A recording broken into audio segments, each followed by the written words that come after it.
It's that time again. It's time for me to build something ridiculous, yet totally awesome.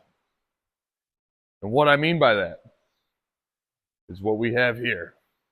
The blanket doesn't cover it very well, but we are going to turn this into this. This. That doesn't work. Okay. What we have here is a 99 Harley Davidson Sportster 883 with an alleged 1200 kit, but my fat bottom can't tell the difference between an 883 and a 1200 just by butt feel. So eventually we're going to put a bigger kit on it. But we're going to take this and I'm going to build a dual sport dirt bike out of it called a Dirtster, a Hooligan, a Harley dual sport, adventure bike, whatever you want to call it. I don't really care.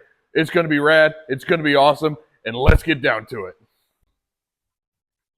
So we're going to stick with the Hooligan title for this.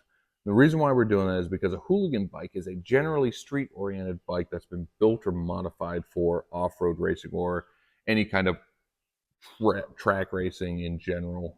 Some of those classes include the Super Hooligan, the Rolling Sands puts on. You've got the flat track style, which is the origin of these bikes. And then you've also got the Hooligan endurance style racing, which is what I'm going to be competing in. Some of those races are the Mint 400, the Biltwell 100, and the Hooligan 100 that's actually going on for the first year this year, and I'm so stoked to see it. So what makes a Hooligan, though?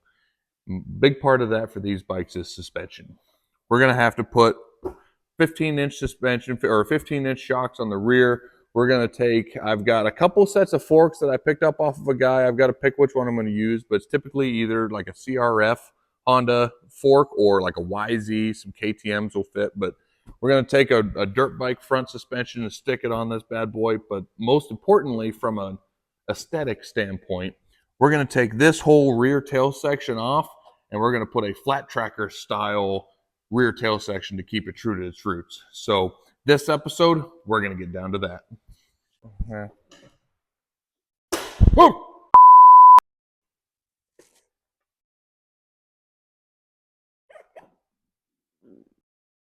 Don't need that. She's over there. She caught it. So I started by taking the rear fender off, trying to save as much of the chrome as I could because for some reason I think there's value in it when there's really probably not. But nonetheless, we're going to still mark the stuff for sale after I get it all torn apart. Moving it over there, we did find an issue with the stud on the turn signal, but I did find a pretty creative solution that I think you'll enjoy. So it's really early in the project to be having issues with stock bolts, but it doesn't mean it isn't fun. And as you would guess, we're going to cut the rear bolts off. They come out pretty easy, but this is really just the quickest way, especially for what those will bring to the table. They're worthless, really. So we get both of those bolts cut off, a little bit of fender damage there, and then we just pull the fender right on off. Hey, that's hot, dummy. As I was saying, we got a couple plugs, and then the fender comes right on off. Pretty easy, not too bad. Just got to compensate for the stuck bolts. After that, we move on to the rear shocks. They're pretty straightforward. You got a 3/4 bolt on the bottom, 9/16 up at the top. A little bit of butterfinger action, but always make sure you jack up the bike first.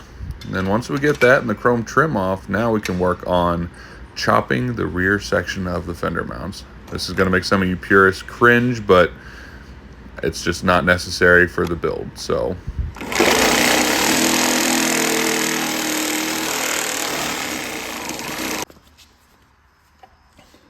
right tool for the right job.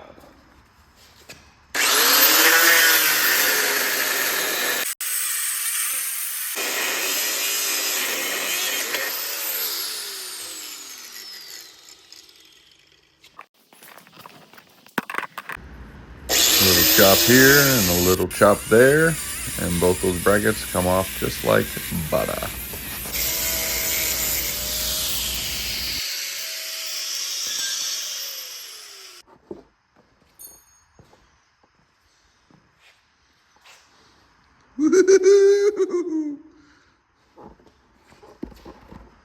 That's progress.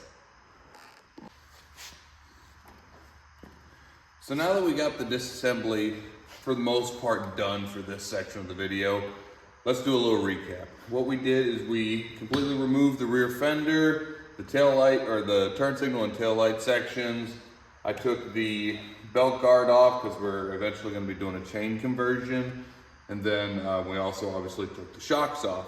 As you can tell, we had to get a little Western with a couple of the bolts. That's just part of the game, part of the fun of it. And then also these rear fender mounts, we don't need anymore, especially for a tow section. They look kind of out of place for the tracker section, and you'll see why. So now that we got this done, I'm gonna come back and I'm gonna clean these up later once we get everything test fit, and then I can really fine tune things. But for now, I just wanna get a general idea of what it's gonna look like. So we've got all that done. Let's quickly review what we've got for parts.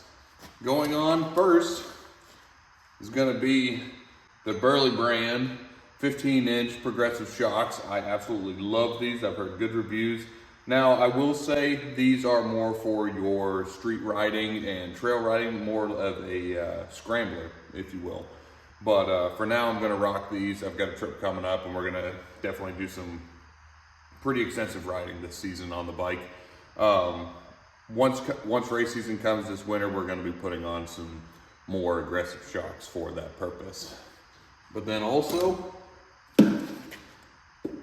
here's our Saddleman tail section, complete with the lower cover, but it comes with that. I went ahead and bought its own mounting bracket kit. Comes with everything you need to throw this thing on. Absolutely awesome stuff. And check this out. Even a nice Saddleman cross stitch seat, cafe style. So that'll be the full assembly. We'll get this mocked up and thrown on there and see how she looks. I can't wait. So here's the first mock-up of the Burley brand shocks. Again, I just love the look of them, but these kits are incredible. I mean, they literally come with all your own spacers and everything that you need, including a spanner wrench for your adjustments. So definitely recommend. I don't recommend doing this.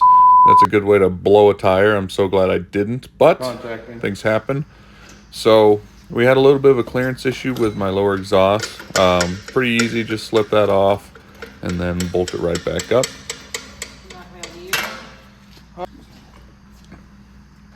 And jack it on up and line the bolts up and you're good to go.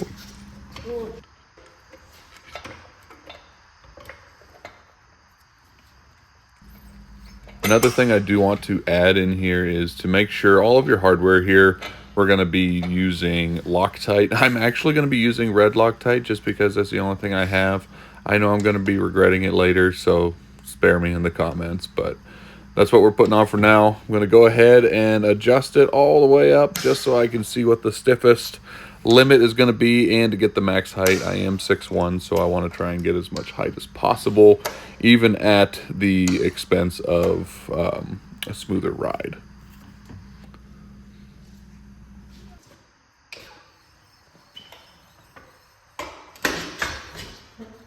Woo! Yeah, she's got some more height to her, that's for sure. That kickstand does no good. Here we have the first test fit of the tracker seat bracket from Saddleman. I will say it's been a common thing that people have said they have to trim the mounting tab of the seat bracket in order for it to fit in the slot. You'll see here I'm just going to make a couple quick cuts there so it slides and fits in on the inside. Pretty easy, but it would be nice if that would get resolved by Saddleman when we purchase it.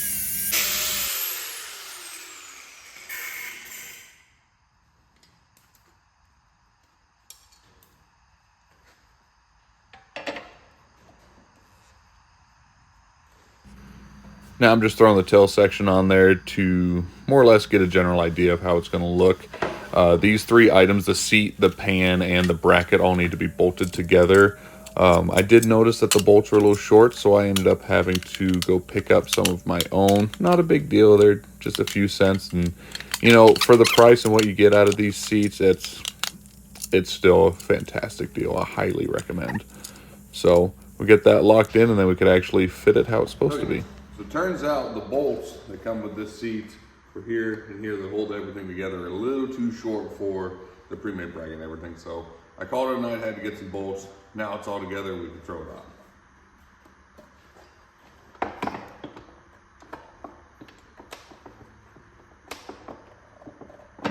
Maybe.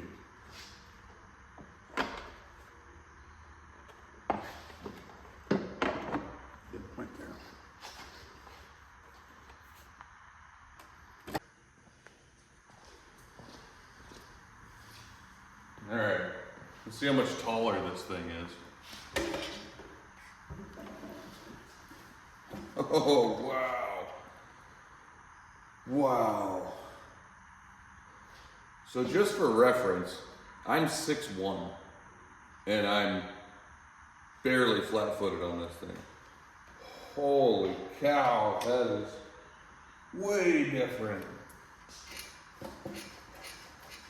Boy, that suspension is stiff too. Jeez, I need some new. Now we gotta get rid of this before we do any kind of test drive. But I want to do this just because I can. The new exhaust. Well, new temporary exhaust. It's not staying, I promise.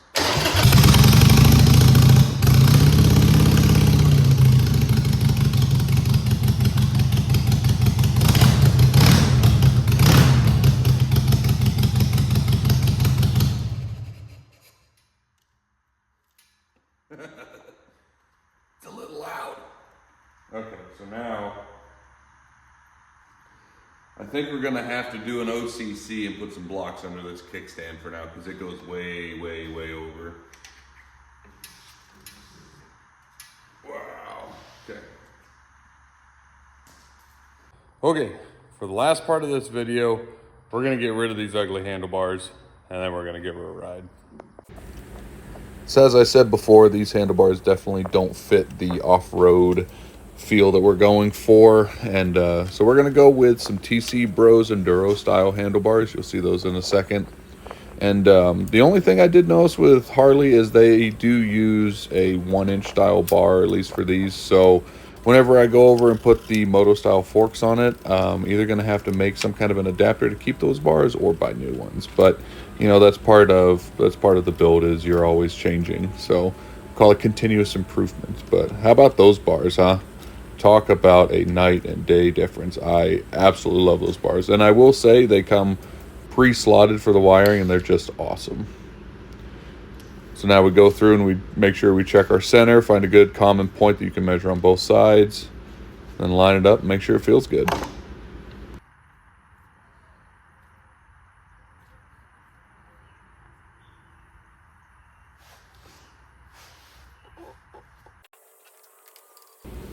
And back to reassembly. So the biggest reason why I chose the Harley bars right now is I didn't want to have to buy all new controls and all that jazz. So just throwing the stock controls back on it, and then once we get the moto bars or whatever, we may change it up a little bit. So, but this makes it easy. Okay. Oh yeah. Way better.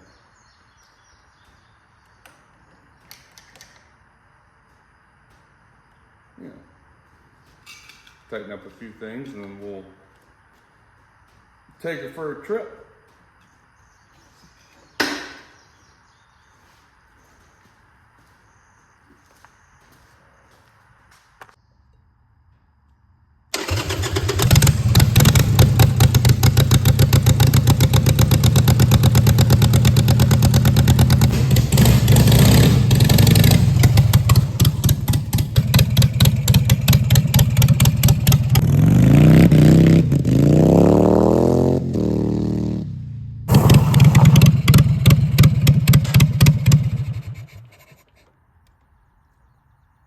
I think it'll work. Well, there you have it. Phase 1 of the Dirtster, Hooligan, whatever, is complete. I'm so stoked to have this part done. So in the next video, we're going to be looking at exhaust. I'm going to be making a custom exhaust for it. For now, it's going to get rid of some of the chrome, but it is what it is. But we're going to do exhaust, and then we got to work on the front suspension. And then I also have a chain kit conversion that we're going to do on the rear, but it's actually not going to be on this wheel. It's for another wheel, spoke wheel that I bought. So we'll see you on the next time. Thanks for watching.